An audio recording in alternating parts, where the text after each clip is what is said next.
Long minutes passed with no sign of Stephanie. Jasmine glanced over her shoulder. She couldn't see the house anymore. She hesitated, then noticed something gleaming white just ahead, a spot of brightness in all the gloom. Jasmine eased her way closer, squinting, until she made out Stephanie's long blonde hair.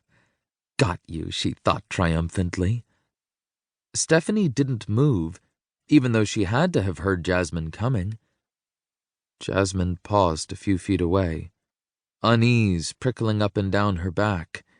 She clicked the flashlight on like a spotlight, illuminating Stephanie, bent forward, her face in her hands, her shoulders shaking like she was crying. "Stephanie, are you—" Stephanie spun, one pale, grasping hand catching Jasmine by the wrist, another latching around her upper arm, yanking her close so fast Jasmine didn't have time to resist. Her fingers were still clenched around the flashlight, its beam bathing Stephanie's face, and the numbness of horror spilled through her. Jasmine barely felt Stephanie's too tight grip, or the wet from the grass seeping through her shoes, or anything. She couldn't feel anything. Stephanie's mouth moved, open and shut, almost like she was gnawing on an invisible bone. And her eyes. Oh, her eyes. Where her eyes should have been, there was nothing. Nothing but two deep pits full of night. Jasmine made a low animal sound deep in her throat. She wanted to scream, but her voice had shriveled away to nothing. Stephanie leaned in closer, and now Jasmine could see how filthy her face was, streaked with mud and crisscrossed with angry red welts, like she'd been running headlong through the branches. "Eyes!" Stephanie rasped, right beside Jasmine's ear. "He said I have lovely eyes. Lovely, lovely eyes." She released Jasmine as abruptly as she'd caught her. Jasmine scrambled away, slipping in the damp grass. She knew she should stay, should somehow help Stephanie, but fear pulled Jasmine, sprinting back to the safety of the house.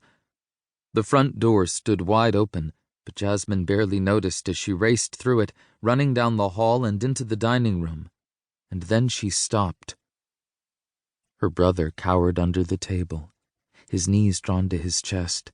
He had his cell phone out, the light of the screen turning his face a pallid, sinister blue, his eyes dark pockets of shadow. "Jake?" He looked up, and Jasmine's flashlight reflected off the whites of his eyes. She wanted to sob in relief. For a second, she'd been picturing Jake with empty eye sockets just like Stephanie, and she'd been so afraid. "Shh!" Jake hissed. "There's something in the house." "What?" Fear came back, sharp and throbbing. "We thought it was you, but it—" His voice choked off in a sob. "It went after Teresa." "What did?" Jasmine demanded. "I don't know. It had no eyes, Jazz. It had so many teeth, but no eyes." No eyes. Like Stephanie. This was a nightmare. This wasn't real. Jasmine couldn't believe any of this was happening. But then she heard screams. Teresa's screams. They seemed to echo all through the house, high and shrill and terrified, before stopping suddenly, as if someone had just turned the sound off. Jasmine clicked off her flashlight, listening hard. Her heart beat too loud in her ears, her breath rasping. But beneath that, she thought she heard the creaking of footsteps. Behind her, above her. It was too hard to tell in this old shifting house. She should go get help, but she didn't want to go outside, in the dark, alone. She didn't want to pass Stephanie. She was afraid to go, and terrified to stay.